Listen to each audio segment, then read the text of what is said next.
2차 세계대전 이후에 미국의 이 개신교 복음운동을 이끈 지도자를 뽑으려면 두 명의 목회자를 뽑습니다. 첫 번째는 전도 집회를 통하여서 영혼 구원의 큰 사역을 감당했던 빌리 그레이엄 목사님이시죠.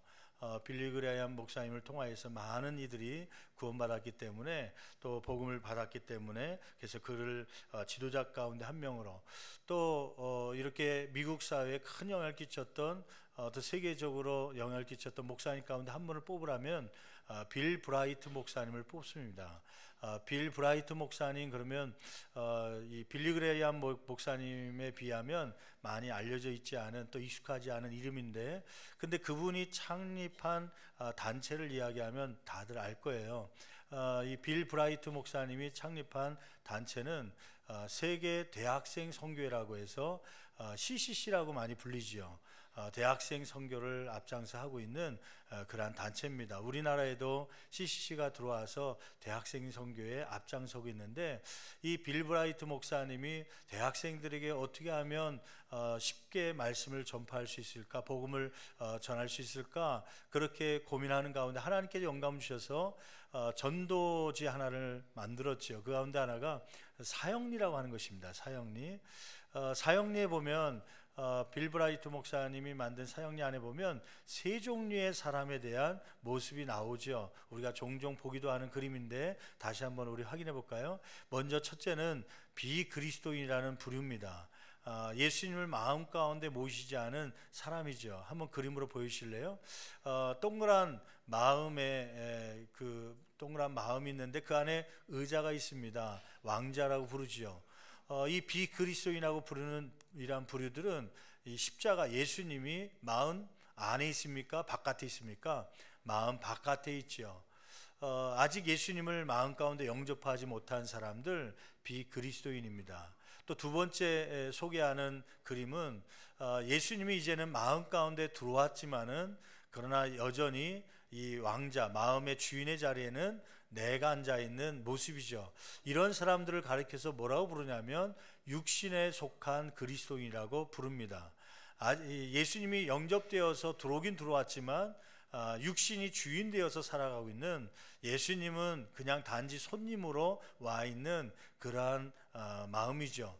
이 사람들은 구원은 받긴 받습니다.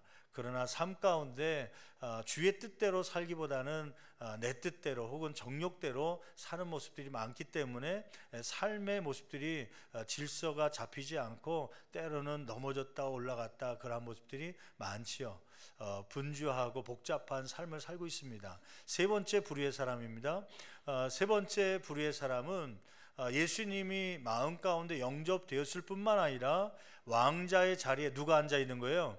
내가 아니라 이제는 예수님께서 주인의 자리에 앉아 있기 때문에 무엇을 먼저 해야 될지, 또 어떤 것을 해야 될지를 질서를 예수님께서 잡아주기 때문에 질서가 잡힌 그러한 삶을 살고 있는 것이죠.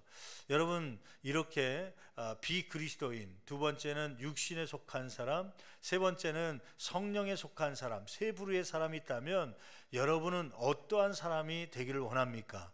바라기는 세 번째, 성령에 속한 사람이 되기를 간절히 축원합니다. 그런데 지금 현재 여러분의 삶은 어떠한 삶입니까? 아마 대부분의 사람들이 비그리스도인이기보다는, 이 자리에 모인 분들 대부분은 아마 예수님을 마음 가운데 영접한 분들이 대부분이겠죠. 그런데 영접은 했지만 여전히 대부분의 사람들은 이 왕자의 자리에 누가 앉아 있는 거예요? 예수님이 앉아 있는 것이 아니라 내가 앉아 있어서 내 정욕대로, 내 하고 싶은 대로, 내 뜻대로 하려고 하는 모습들이 많다고 하는 것이죠. 오늘은 육신에 속한 사람들이 소개되고 있는데, 육신에 속한 사람들의 특징은 무엇인지, 또 이러한 사람들이 깨달아야 될 말씀은 무엇인지 오늘 말씀을 통하여 함께 은혜 받는 저와 여러분 되기를 간절히 축원합니다.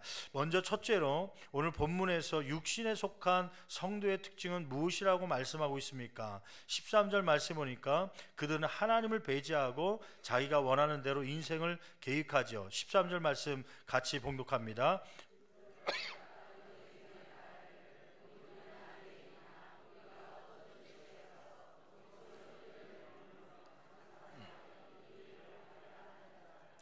예, 거기 말씀해 보니까 들으라, 그 전까지 계속했던 말씀에서 잠시 사건을 돌려서 또 한편으로는 집중을 더 하기 위해서 들으라 하면서 말씀하시오. 성도들 가운데 한 샘플을 얘기하는 것이에요. 먼저 이 야고보서의 배경을 우리가 한번 설명한 적이 있었는데 다시 한번 언급하면, 이 야고보서를 받는 성도의 대상은 흩어져 있는 성도들입니다. 유대인 가운데 예수를 믿기로 하고 그리스도인이 된 사람들이죠. 이 유대인들은 그 당시에 장사를 참 잘했다고 그래요. 그도 그럴 것이 이 팔레스틴 지역은 강우량이 많은 지역이 아닙니다. 또 강우량이 1년에 골고루 내리는 것이 아니라 겨울을 중심으로 해서만 그때 내리고 1년 중에 8개월 정도는 비 한 방울 내리지 않는 그러한 생활 가운데 있는 것이죠. 그러다 보니까 생활의 터전을 농사에 집중할 수는 없는 것이죠. 불확실한 것이죠. 왜냐하면 비가 제대로 오지 않으니까 농사를 지어도 이게 풍작이 될지 걱정이 많은 것이죠. 그래서 이 팔레스틴 사람들은 주로 어떤 곳에 많이 투자를 했냐면 장사였습니다. 물건을 사고 파는데 이러한 일에 많은 심혈을 기울이고, 그쪽에 또 탤런트가 있어서 많은 사람들에게 유태인들은 이 장사를 잘한다. 특별히 이 장사를 하는데 어떤 이제 도시가 새로 생성되면 그곳에 마켓을 차리면 유태인들이 들어가는 곳마다 장사가 잘 되니까 도시가 다시 생기고 발전하게 되는 그러한 일들이 많이 있었던 거예요. 그래서 주변에 있는 사람들은 유태인들 장사꾼들이 오기를 기다리고 사모했던 그러한 모습들이 많죠. 이 성도들이 그러한 직업을 갖고 있는 성도들인데, 그 중에 한 예를 들어서 이야기하는 것이죠. 너희 가운데 오늘이나 내일이나 우리가 어떤 도시로 가서, 새롭게 생성되는 도시는 어딘가, 저 일산인가 파주인가 이렇게 생각하고 그 도시로 가서 거기서 1년 기간, 이 출장의 기간까지도 정하는 것이죠. 1년. 그 다음에 거기서 장사해서 방법을 얘기하는 것이죠. 그 다음에 그 장사는 목적이 뭐예요? 무엇을 보리라? 이익을 보리라. 물질적 이익을 얻기 위해서 이렇게 아주 계획을 잘 차리고 나가지만, 확실한 돈을 벌 수 있는 확실한 방법을 가지고 나가지만, 그런데 거기에 중요한 것이 하나 빠져 있죠. 그 어디에도 무엇이 존재하지 않아요? 하나님에 대한 것이 존재하지 않습니다. 시간과 장소와 혹은 방법과 목적, 어떤 비즈니스를 하는데, 어떤 장사를 하는데 이곳에서 이렇게 하면 장사가 잘 될 것이다, 자기 뜻대로 모든 걸 정했지만 그 어디에도 하나님의 뜻이 담겨져 있지 않고 하나님의 이름이 거기에 들어가 있지 않은 그러한 성도들의 모습이죠. 여러분, 육신에 속한 성도들의 첫 번째 특징은 뭐냐면, 여전히 누구의 뜻대로 인생을 계획하는 거예요? 자기의 뜻대로요. 하나님의 뜻, 주의 뜻이 아니라 자기의 뜻대로 계획하고 자기가 원하는 대로 행하는 그런 모습을 지적하고 있는 것이죠. 성경은 뭐라고 말씀하고 있습니까? 잠언서 16장 9절 한번 말씀 볼까요? 같이 한 목소리로 봉독합니다. 사람이 마음으로 자기의 길을 계획할지라도 그의 걸음을 인도하시는 이는 누구라는 거예요? 여호와이시라. 이것을 믿습니까? 여러분, 우리가 마음으로 자기의 길을 계획할지라도 그의 걸음을 인도하시는 분은 누구예요? 하나님, 여호와 하나님께서 우리의 길을 인도하시는 줄 믿습니다. 여러분, 우리의 삶을 한번 되돌아보십시오. 우리의 삶은 어떠한 모습입니까? 혹시 우리의 삶도 이러한 사람들처럼 하나님을 배제한 계획을 세울 때가 많지 않습니까? 대부분의 성도들이 어떠한 신앙생활을 하냐면요, 먼저 계획을 세웁니다. 어떤 사업을 해야겠다, 어떤 장사를 해야겠다, 계획을 세우죠. 그 다음에 그 계획을 세우면 하나님께 기도하기 시작합니다. 하나님, 내가 이런 계획이 있습니다. 와서 나를 뭐 해달라는 거예요? 도와주십시오. 그러다가 자기의 뜻대로 계획대로 되지 않으면 하나님께 반문하며 기도하죠. 하나님, 왜 나에게 복을 주지 않습니까? 그러면서 막 기도하죠. 반문하죠. 모든 책임은 하나님께 돌리고 모든 영광은 자기가 받으려고 하는 그런 보통 사람들의 모습 아닙니까? 하나님은 뭐라고 말씀합니까? 네가 처음부터 나와 의논했느냐? 물어보는 거 아닙니까? 많은 사람들의 신앙생활을 보면요, 내가 다 계획한 후에 내가 생각한 대로 하나님께서 도와주시고 하나님께서 따라오기를 바라는 그러한 삶을 살 때가 얼마나 많습니까? 우리는 하나님 일상생활 속에서 생활의 전체 인생 가운데 일부분에서만 하나님을 초청할 때가 있어요.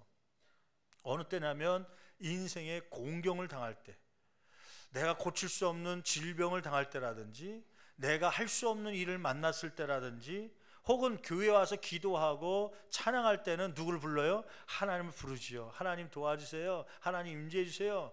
그런데 일상생활 직장 가운데서, 어떤 사업장 가운데서 어떤 일을 계획하고 진행할 때는 하나님을 불러요, 안 불러요? 하나님을 부르지 않고 하나님을 배제된 상태에서 내 계획대로 행할 때가 많은 것이죠. 이것이 육신에 속한 사람들의 특징 첫 번째입니다. 여러분, 이러한 모습이 있다면 이제는 내 뜻대로가 아니라 주의 뜻대로 행할 수 있는 저와 여러분 되기를 간절히 축원합니다. 두 번째, 육신에 속한 성도의 특징은 뭐냐면 자기가 원하는 대로 인생을 계획할 뿐만 아니라 허탄한 자랑을 즐겨하는 사람들입니다. 여러분, 16절 말씀 같이 한 목소리로 봉독합니다. 이제도 너희가 허탄한 자랑을 하니 그러한 자랑은 다 뭐한 것이다? 악한 것이다. 여러분, 한번 질문해 볼게요. 자랑은 뭐고 간증은 뭐예요? 자랑도 자기의 일을 이야기하는 거고 간증도 자기의 일을 하는 거 이야기하는 거 아닙니까? 근데 자랑은 뭐고 간증은 뭐예요? 어떻게 할 때 자랑이 되는 것이고 어떻게 할 때 간증이 되는 것이에요? 그 정확한 기준이 하나 있죠. 그것은 뭐냐면, 자랑이라는 것은 뭐냐면 내가 했습니다라는 것을 이야기하는 게 자랑입니다. 내가 이렇게 공부했더니 하나님이 아니라 내가 이렇게 공부했더니 이렇게 대학에 들어가게 되었습니다. 내가 사업을 이때 불황기에 이렇게 했더니 IMF 때 그랬더니 내가 이렇게 돈을 벌게 되었습니다. 내가 했습니다. 그 주제가 되는 것이 자랑이죠, 자랑. 간증이라는 게 뭐예요? 간증은 내가 한 것이 아니라 누가 했다는 고백이에요. 하나님께서 하셨습니다라고 고백하는 게 간증입니다. 그래서 교회 안에서는 자랑이 아니라 무엇을 하는 것이에요? 간증을 해야 되는 것이죠. 여러분, 내가 했다고 인생을 고백하는 것이 아니라 하나님이 해주셨음을 간증할 수 있는 저와 여러분 되기를 간절히 축원합니다. 그러면 이렇게 육신에 속한 성도의 특징, 자기 원대로 인생을 계획하고 허탄한 자랑, 악한 자랑을 하고 있는 이러한 사람들에게 주시는 하나님의 말씀, 권면의 말씀은 무엇입니까? 14절 상반절 말씀 보니까 인간은 내일 무슨 일이 일어날지 모르는 연약하고 불확실한 존재라는 걸 깨달으라고 말씀하고 있죠. 14절 말씀 같이 한 목소리로 봉독합니다. 내일 일을 너희가 안다는 거예요, 모른다는 거예요? 우리는 내일을 알 것처럼 얘기하는 사람들이 참 많습니다. 미래학자들도 있고요. 어떤 사람은 내일 무슨 일이 일어날지를 계획하고 막 하지만, 그러나 기억해라. 인간은 내일 무슨 일이 일어날지 모르는 연약한 존재라는 것을 깨달으라고 하는 것이죠. 여러분, 한치 앞을 볼 수 없다는 얘기를 많이 하잖아요. 여러분, 한치라는 게 뭐예요? 한치. 뭐 오징어 사춘이 한치예요? 한치는 자로 얘기할 때 한자 그러면 보통 30cm 전후 되는 그러한 자를 얘기하죠. 한자의 10분의 1이 한치라고 부릅니다. 그래서 보통 3cm 정도 전후 좌우, 이 3cm 앞도 제대로 볼 수 없는 것이 이 인간의 연약한 모습이라는 거 아닙니까? 여러분, 우리가 우스갯소리로 자주 얘기하는 얘기지만 기상청에서 체육대회를 열었다는 거 아닙니까? 체육대회를 계획하고 그날 딱 갔는데 그만 비가 와갖고 비 때문에 취소됐다는 거 아니에요? 기상청에도 기후를 연구하고 그런 사람들도요, 한치 앞을 볼 수 없어서, 그래서 비가 오는 날 체육대회를 잡아놓고 취소하게 되는 우스운 이야기가 있게 된 것이죠. 여러분, 요나라고 하는 성경의 인물을 지난주에 우리가 배웠는데, 요나라는 사람을 한번 보십시오.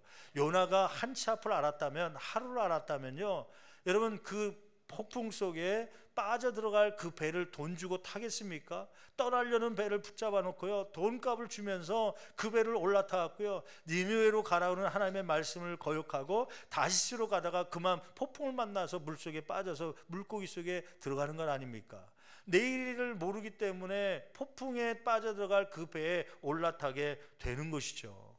저는 지난 주간에 주변에 안타까운 소식을 들은 한 주였습니다. 화요일 날 오전쯤 됐는데 전화 연락이 왔어요. 아침부터요.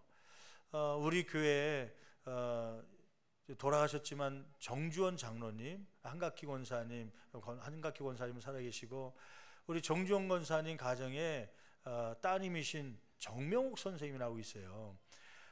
저희 교회 초대교회부터 신앙생활을 했고 청년으로 있으면서 교사에 또 성교원에 선생님으로 오랫동안 계셨었죠. 그래서 아마 우리 젊은 30대 전후되신 우리 젊은 청년이나 또 우리 집사님들 가운데는 정명옥 선생님에게 성교원에서 이제 배웠던 분들도 더러 있지요. 저희 교회 이제 글씨 가리방이라고 그러죠. 초대교회 때는 인쇄서 넘기지 않고 그 잉크지에다가 글씨 써갖고 그걸 잉크로 이제 밀어갖고 롤러로 밀어서 주보를 제작하기도 했었는데, 글씨를 잘 쓰셔서 그 주보 담당하기도 하시고, 하여튼 어려운 개척교회 때 교회에서 많이 협력했던 그분이 결혼을 하는데 목사님하고 결혼했어요. 그래서 지금 이제 사모님 되셨는데, 정명욱 사모님 남편 되시는 목사님이 홍영식 목사님이신데, 이 목사님이 그날 새벽에 돌아가셨다는 거예요.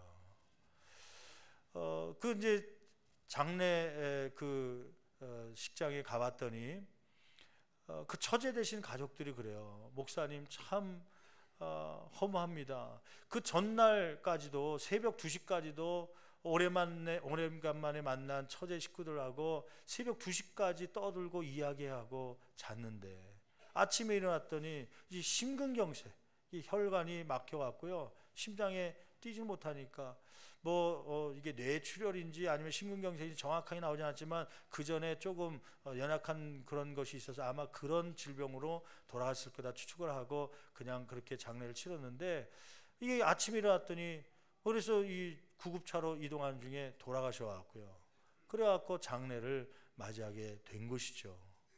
그 밤 사이에 새벽까지 얘기하고 건강히 있었던 분이 하루아침에 이 땅에서 떠나게 된 것이죠. 그것 때문에 마음이 좀 우울해하고 있는데 오후 3시쯤 됐는데 또 연락이 왔어요. 그분도 목사님이십니다. 저희 관계로는 사촌 형님이신데, 고선성 목사님이라고 부여의 기성교단에 목회를 그래도 부여교회 부임해서 21년 동안 참 열심히 농촌교회를 잘 부흥시켰던 목사님이신데, 근데 이 목사님이 점심 먹다가 가족들하고 점심 먹는 중에 갑자기 그분도 심근경색이 와갖고 쓰러지셔갖고, 그래서 구급차 이동하는 중에 그만 운명을 하셨다고 하는, 소천받으셨다고 하는 그러한 이야기였습니다. 다들 만나는 분들이 그래요. 아니 전날에도 만나서 대화하고 전날에도 이렇게 식사도 하고 즐겁게 지내고 그랬었는데 이렇게 될 줄 몰랐다고요. 여러분, 인간은 연약하고 또 이 미래를 알 수 없기 때문에요, 그래서 내일 죽을지도 모르고 살아가는 것이 저와 여러분들의 모습 아닙니까? 여러분, 오늘 말씀 가운데 14절 하반절 말씀에는 뭐라고 기록하고 있냐면, 인간은 안개처럼 잠깐 보이다가 없어지는 허무하고 유한한 존재라고 말씀하고 있죠. 한번 14절 하반절 말씀 계속해서 한번 읽어볼까요? 너희 생명 같이 읽습니다. 너희 생명이 무엇이냐? 너희는 잠깐 보이다가 없어지는 안개니라. 왜 안개에 비유했습니까? 그 안개에 비유한 이유가 있죠. 인생은 잠깐 있다가 없어지는, 잠깐 보이다가 없어지는 그러한 안개 같은 존재이기 때문에 안개에 비유한 것이죠. 여러분, 영어 성경에 보니까 for a short time, 아주 짧은 찰나의 순간을 살아가고 있다는 것이죠. 여러분, 우주로 비교한다면 이 70세 80세라고 하는 것은요, 우주 전체의 자그마한 먼지에 불과한 그러한 아주 작은 아주 짧은 그러한 인생을 살아가는 것이 저와 여러분의 인생인 줄 믿습니다. 언젠간 죽을 날이 있고 그 죽음을 누구도 막을 수 없고 유한한 존재라고 하는 사실이죠. 그러면서 17절 말씀에 또 한 가지 이러한 육신에 속한 그리스도인들이 알아야 될 그런 말씀을 기록하고 있죠. 그것은 뭐냐면 17절 말씀에 선을 알기만 하고 행하지 아니하면 죄인 줄 깨달아야 된다고 하는 말씀입니다. 한번 17절 말씀 같이 한 목소리 봉독합니다. 그러므로 사람이 선을 행할 줄 알고도 행하지 아니하면, 거기 말씀 보니까 죄에 대해서 이야기하고 있는데, 무엇이 죄냐면 선을 행할 줄 알고, 선이라고 하는 것은 그 앞에 있는 단어로 이용한다면 주의 뜻이 무엇인 줄 알고도, 하나님이 무엇을 원하는지 알고도 행하지 않으면 그것이 뭐라는 거예요? 죄라고 하는 것입니다. 여러분, 저와 여러분들이 알고 있는 세상적 죄의 개념은 뭐냐면 큰 실수를 했다든지 아니면 불법을 행했다든지 그러면은 죄인입니다. 그 죄라고 하죠. 반대로 큰 실수하지 않고 법을 어기지 않고 살면 그 사람을 죄인으로 부르지 않고 선한 사람이라고 우리는 보통 이야기하죠. 그런데 성경은 그러한 소극적으로 멈추지 않습니다. 성경은 뭐라고 얘기하냐면 그냥 가만히 있는다고 해서 선한 사람이 아니라, 아무 죄를 범하지 않았고 불법을 행하지 않았다고 해서 선한 사람이 아니라, 무엇이 죄냐면 선한 일을 알면서도 뭐하지 않은 사람, 행하지 않은 사람이 죄를 범한 것이요 그 죄인이라고 말씀하고 있는 것입니다. 여러분, 유명한 부흥사 가운데 조지 위필드라는 목사님이 계세요. 우리가 종종 소개받는 분이죠. 조지 위필드라고 하는 목사님이 한 말 가운데 유명한 말은 내가 녹수로 없어지기보다 닳아서 없어지는 것이 좋다고 하는, 하나님께 그러한 마음으로 인생을 살았던 그러한 목사님이십니다. 조지 위필드 목사님에게 한 일화가 있는데, 한 청년이 이 말씀을 전하고 있는 목사님에게 와서 질문합니다. 목사님, 만약에 예수님께서 3일 후에 재림하신다면 목사님은 무엇을 하시겠습니까? 그런 질문을 한 것이죠. 여러분에게 그러한 질문을 한다면 여러분은 무엇이라고 대답을 하겠습니까? 3일 후에 예수님이 오신다면 여러분들은 3일 동안 무엇을 하시겠습니까? 제가 이 일화를 읽으면서 옛날 생각이 나더라고요. 중등부를 가르칠 때 그때는 회지라는 게 있었습니다. 회지.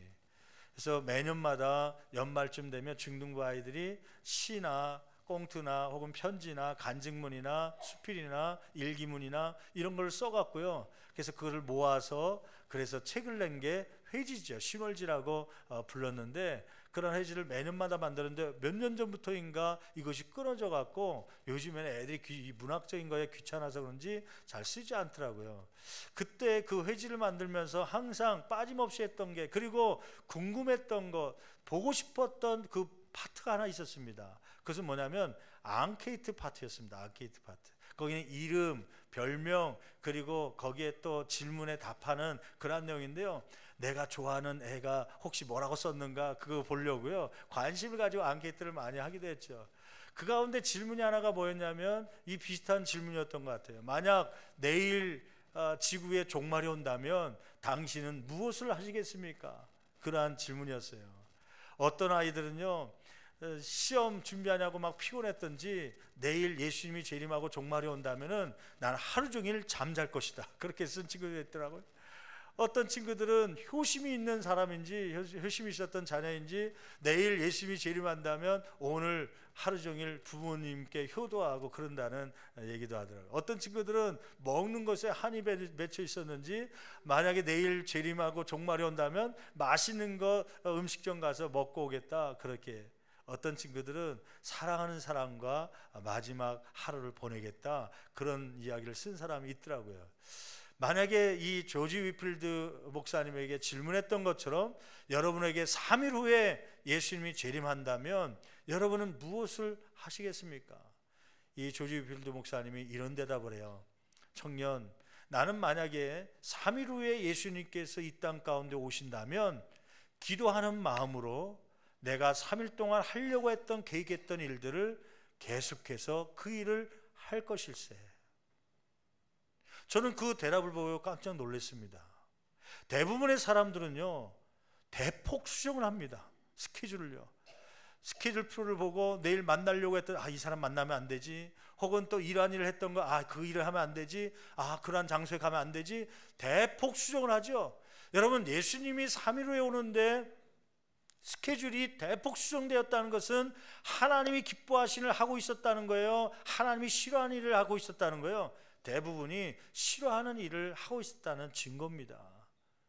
조지 위필드 목사님처럼 예수님이 오실지라도 나는 그 일을 기도하는 마음으로 계속해서 할 것입니다, 그렇게 얘기할 수 있는 사람, 그 사람은 자기 원대로 뜻대로 한 것이 아니라 주의 뜻대로 일상생활을 하는 사람이기 때문에 언제 오시든 담대한 것이죠.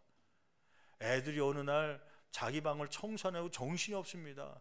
평상시에는 뭐 애벌레가 허물 벗듯이 막 그냥 자기 옷을 막 허물 벗고 바닥에다가 막 옷이 몇 개인지 막 열 몇 개를 막 놓고 막 돌아다니는 애들이, 또 먼지 있다고 이 발꿈치 들고 다니던 애들이 갑자기 자기 방 침대를 청소하고 옷가지를 다 주셔서 막 어디다 쑤셔놓고 막 그래요. 야, 너 무슨 일 있냐? 그랬더니 학교에서 선생님이 방문하기로 약속한 날이래요.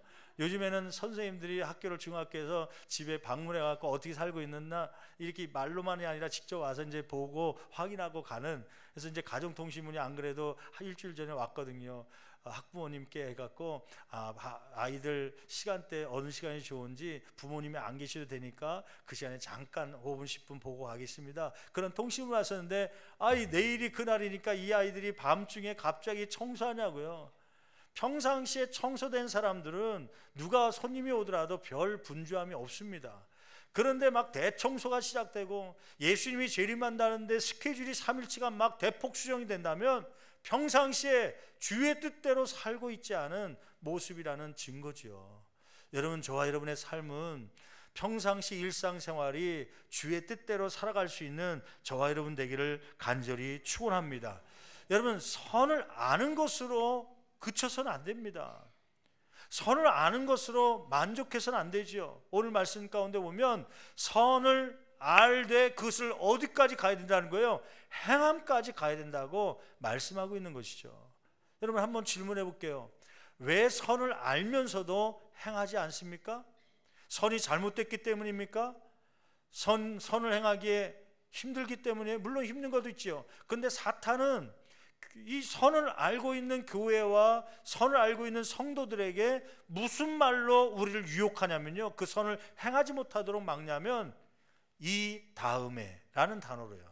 이 다음에 먼저 내가 가정의 안정을 취한 후에 물질을 어느 정도 벌어놓은 후에 그 다음에 하나님이 원하시는 일을 하겠습니다. 그것이 일반 성도들의 생각이고요, 그것이 한국교회가 갖고 있는 생각이기 때문에 하나님은 세상 사람을 통해서 우리를 채찍질할 때가 종종 있는 건 아닙니까?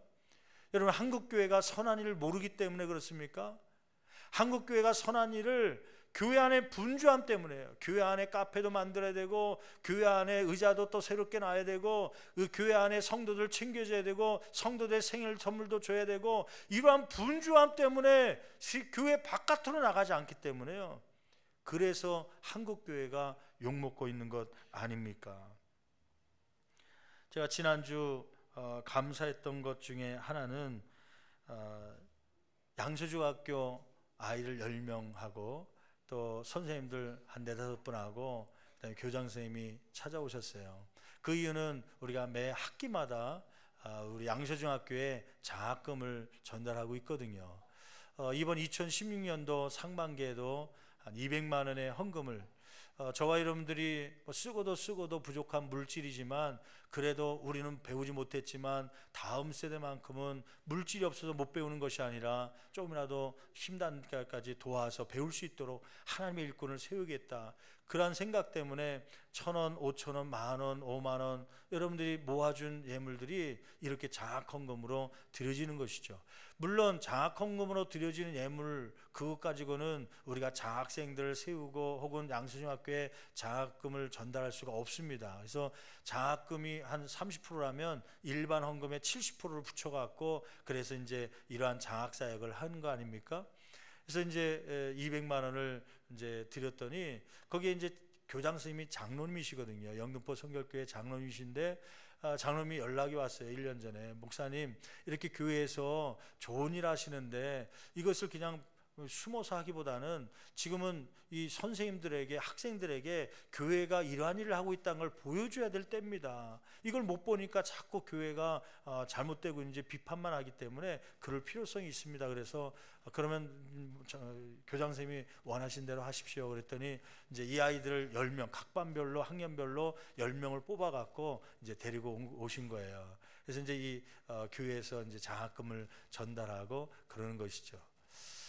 그러면서 이제 목사님이 위로의 격려의 말씀 있으면 전달해 주세요. 그래서 이 아이들에게 이 장학금이 어떻게 모아졌는지를 우리 성도들이 어려운 환경 속에서도 이런 배움에 대한 그러한 아픔이 있었기 때문에 다음 세대에 그러한 열정을 가지고 헌금하고 있다는 것을 소개하고 몇 가지 격려의 말씀을 전달해 주셨습니다.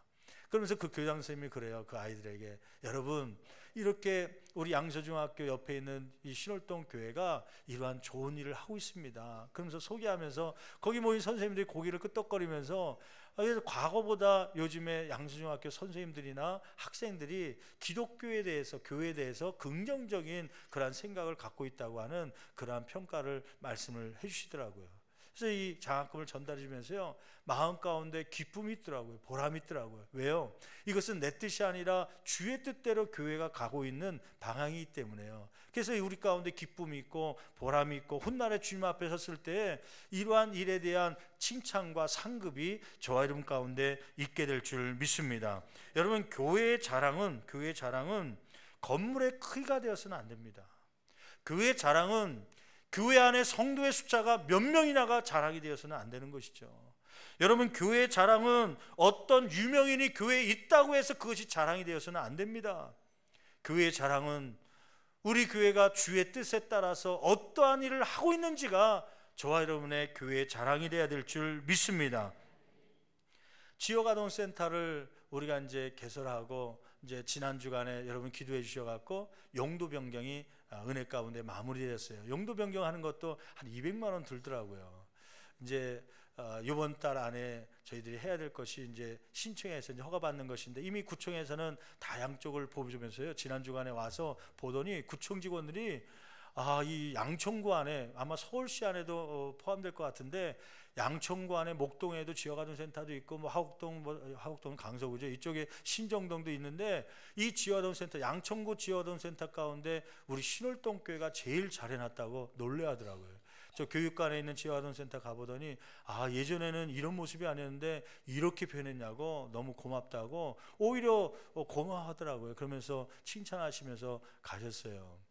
지역아동센터를 신설하는데 서류가 필요한 서류 가운데 하나가 뭐냐면, 다른 건 다 준비됐는데 한 서류가 아직 구비가 안 되는데 뭐냐면 통장 사본을 제출해야 되는데, 그 통장은 뭐냐면 2년 동안 구청에서는 지원을 안 합니다. 서울시에서 2년 동안 자체 운영을 하다가 어느 정도 됐다 싶으면 운영이 제대로 되고 있구나 생각되면 그때부터 이제 지원하게 돼 있기 때문에 2년 동안 운영비, 인건비 포함해서 운영비가 거의 통장에 저금돼 있어야, 그래야 허가를 내준다는 거예요.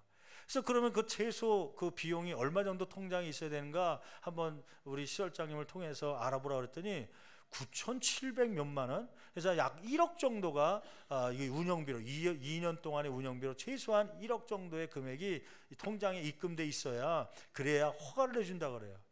그래서 우리가 뭐 지역아동센터를 통해서 1억 정도 금액이 어디 있습니까? 지금 거기 공사하는 데만 비용이 다 들어갈 정도였는데요.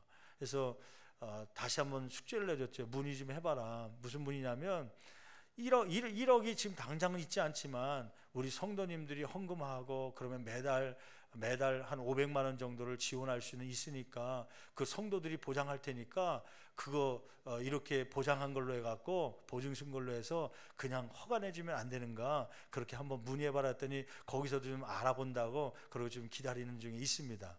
어떻든 간에 우리가 매달 500만 원을 전략해서 그 2년 동안을 거기에 헌신해야 되는 게 쉽지는 않죠. 근데 왜 우리가 그렇게 합니까? 하나님께서 신월동 교회를 이 지역에 세운 이유, 그 이유 가운데 하나는 복음을 전파하면서 이 지역에 필요한 것을 공급하기를 원하시는 주의 뜻을 알았기 때문에, 그 뜻대로 가야 되기 때문에 우리가 힘들고 어렵지만 때로는 우리가 희생하면서 헌신하면서 이러한 사명을 감당하고 있는 줄 믿습니다. 아멘. 제가 요즘에 기도하는 제목 가운데 요즘에 하나님께서 제 마음 가운데 은은하게 음성으로 들리는 것 중에 하나가 있었습니다. 그것은 뭐냐면, 제가 몇 주 전에 기도 제목을 놨잖아요. 저 주유소가 판다고 40억에 내놨는데 이거 거기를 해야 될지 다른 데를 해야 될지 하나님의 음성을 듣기를 원한다고. 그런데 요즘에 하나님께서 제 마음 가운데 파도처럼 밀려오는 마음이 있었습니다. 그 마음은 뭐냐면, 제 처음 생각은 무슨 생각이었냐면, 가능성을 뭘로 봤냐면, 저 40억을 주고 사고, 그 다음에 거기에 이제 교육관 땅하고 합치면 한 400여 평 되니까 400여 평의 건물을 짓게 되면 그 최대한 짓게 되면 한 70억 정도가 듭니다. 그러니까 땅 구입에 40억, 건물에 70억, 그러면 한 110억 정도가 이제 우리 교회가 들 텐데, 이것을 어떻게 또 준비할까? 그런 가운데 개인적인 생각은 이 건물을 짓게 되면은 1, 2층을 월세 주고 5층에는 이제 분양을 해서 사택도 들어오고 또 성도들 가운데 원하는 사람 들어오게 해서 아파트처럼 주상복합으로 해갖고 들어오게 하고 3, 4층은 우리가 쓰면 되겠다. 그래서 1, 2층을 월세로 주자. 그런 생각. 그 월세가 한 달에 뭐 2천만 원 이상 나오면 원금과 이자를 갚을 수 있는 그런 금액이 되기 때문에 큰 무리는 없을 것이다. 이제 그런 생각을 하고 있었죠. 근데 어느 날 기도하는 가운데 하나님께서 무슨 마음을 주냐면, 야, 너 그렇게 교회를 크게 지으려고 하는 이유는 무엇이냐? 공간이 부족해서냐? 공간이 부족해서 그것이 필요하다는 것은 아니었던 것 같아요. 공간이 필요한데 왜 1, 2층을 30년 동안 빚 갚을 때까지 그 월세를 줘야 됩니까? 어차피 사용할 공간은 지금 있는 교육관으로도 그 공간은 충분한 것 같아요. 근데 왜 그걸 하려고 하는가? 물론 다른 뭐 비전도 있지만은 그 속 안에 육신에 속한 목회자의 생각이 있더라고요. 아까 얘기한 대로 교회 건물 크기를 좀 자랑하고 싶어 갖고요.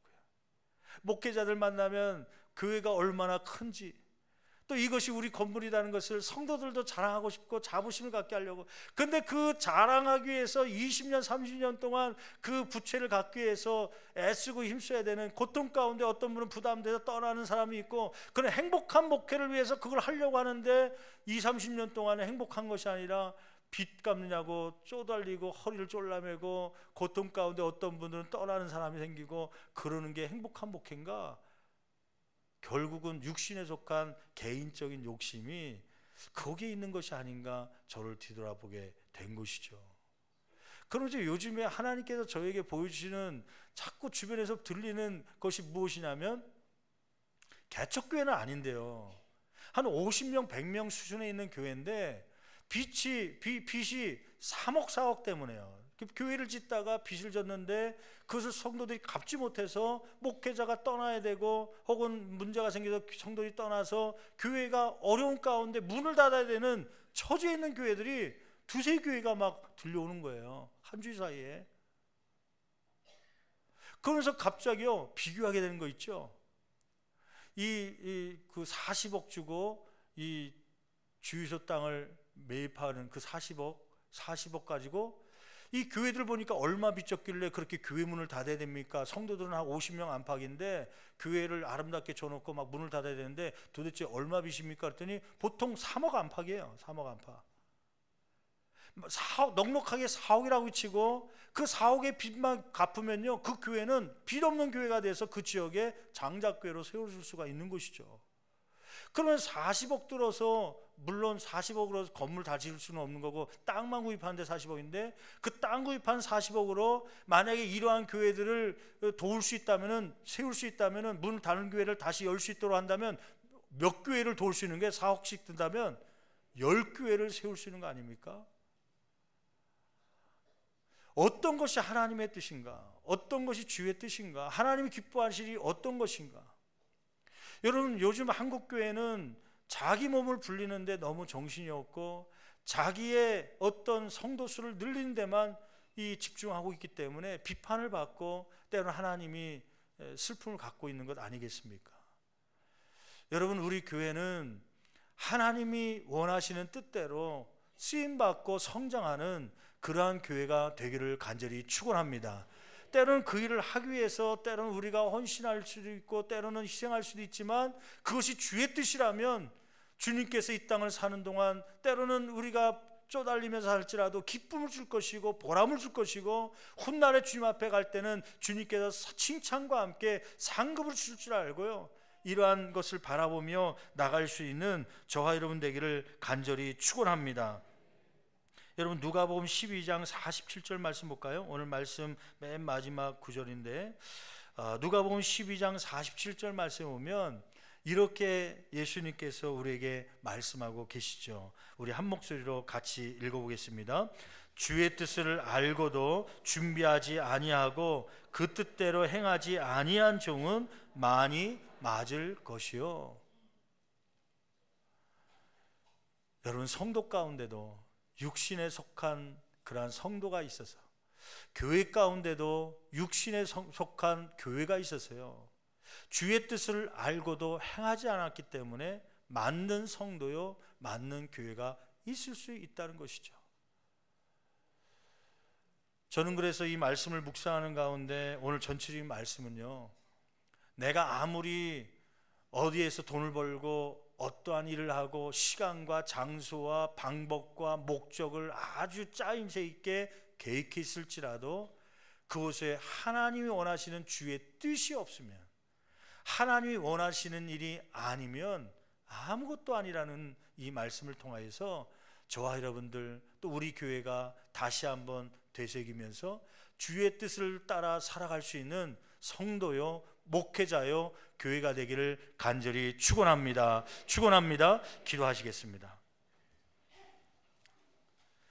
이 시간 우리 한 목소리로 기도할 때, 여러분, 인생의 성공은 삶의 기간에 있지 않습니다. 오래 살았는가 짧게 살았는가, 그것이 인생의 성공의 기준이 아닙니다. 인생의 성공은 소유의 양에 있지 않습니다.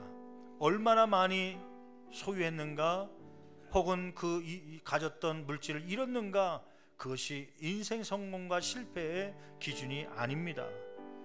인생의 성공은 사회적 지위가 어느 정도 올라갔는가가 이 성공의 기준이 아닙니다. 여러분, 성경이 말하고 있는 참된 인생의 성공은 그런 것이 아니라 하나님이 나에게 목적하신 바를 얼마나 이루어 드렸는가가 인생의 성공인 줄 믿습니다. 여러분, 우리 교회가 이러한 성공된, 참된 성공 있는 교회가 되고 싶지 않습니까? 우리 인생이 이러한 참된 성공 있는 인생 되고 싶지 않습니까? 하나님, 우리에게 이러한 하나님의 목적, 하나님의 뜻을 이루어 감으로 기쁨과 보람 있는 삶이 되게 도와주시고 칭찬과 상급이 있는 우리 인생, 우리 교회가 될 수 있도록 주여 인도해 달라고 두 손 높이 들고 주여 세 분 힘 채치며 간절히 기도합니다. 주여, 주여.